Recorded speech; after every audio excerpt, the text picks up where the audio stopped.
For most of us, our relationship with animals involves the owning of a pet or two. So where do our pets come from? Of course, one of the most obvious ways animals serve man is as companions. For these pets, it starts with a breeder.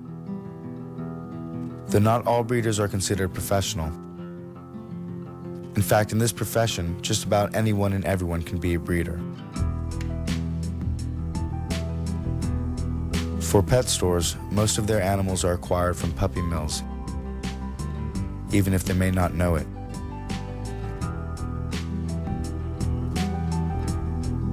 Puppy mills are low-budget commercial enterprises that breed dogs for sale to pet shops and other buyers.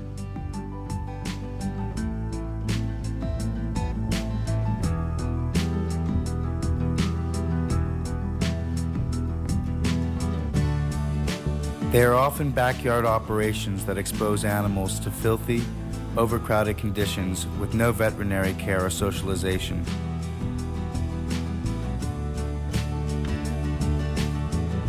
Dogs from puppy mills often exhibit physical and psychological problems as they grow up.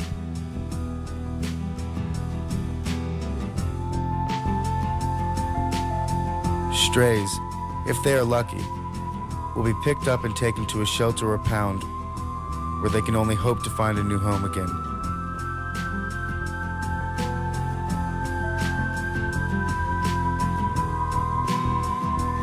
An estimated 25 million animals become homeless every year. And as many as 27% of purebred dogs are among the homeless.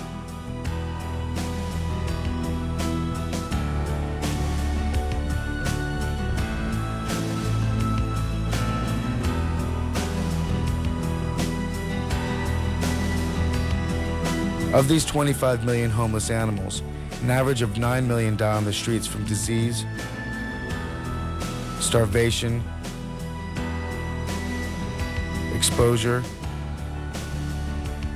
injury, or some other hazard of street life. Many others are strays, some of whom were presumably dumped in the streets by their caretakers. The remaining 16 million die in pounds or shelters that have no room for them and are forced to kill them.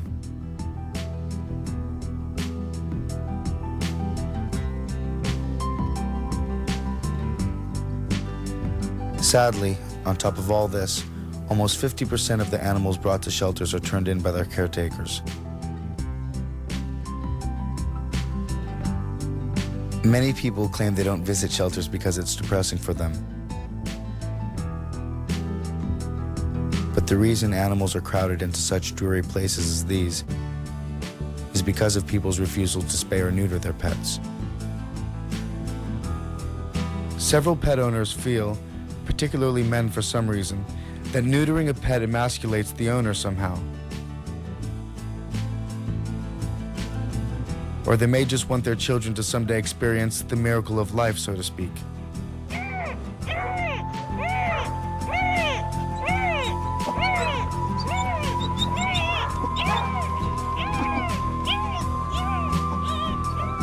In either case, pet owners like these unknowingly take part in the euthanasia of over 60,000 animals per day.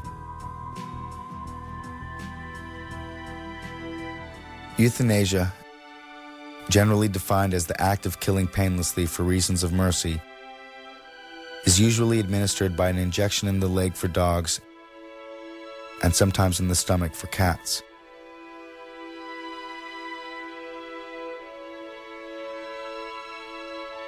It is a quick and painless procedure for the animals, and by far the most humane,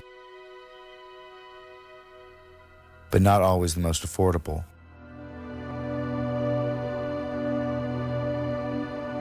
Due to the increase of euthanasia in shelters and the growing, constant demand for drugs like Euthasol, some shelters with budget constraints are forced to use gas chambers instead.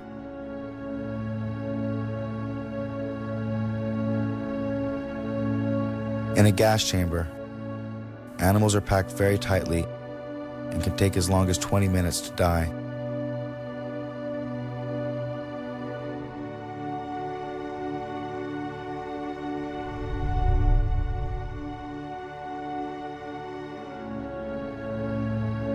It is by far less merciful, more traumatic and painful,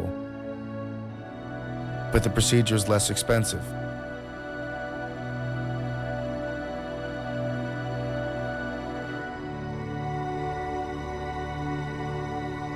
Perhaps some of the tough questions we should ask ourselves about animals that we keep as companions are: can we keep animals as companions and still address their needs? Is our keeping companion animals in their best interest, or are we exploiting them?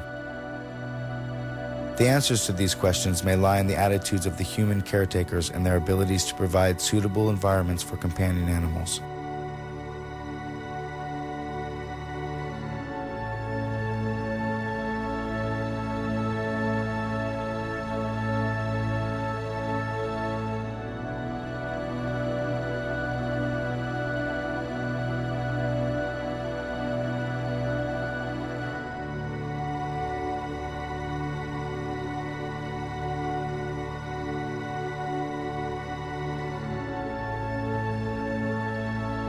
Most human beings are speciesists.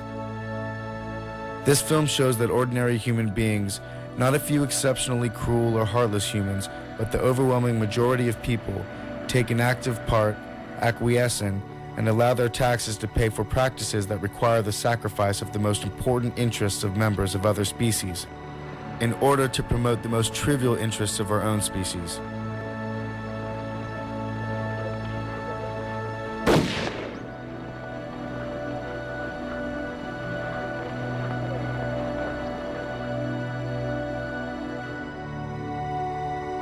The hope for the animals of tomorrow is to be found in a human culture which learns to feel beyond itself.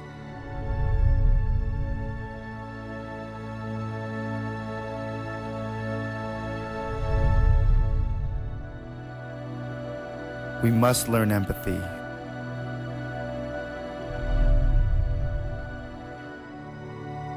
We must learn to see into the eyes of an animal and feel that their life has value because they are alive.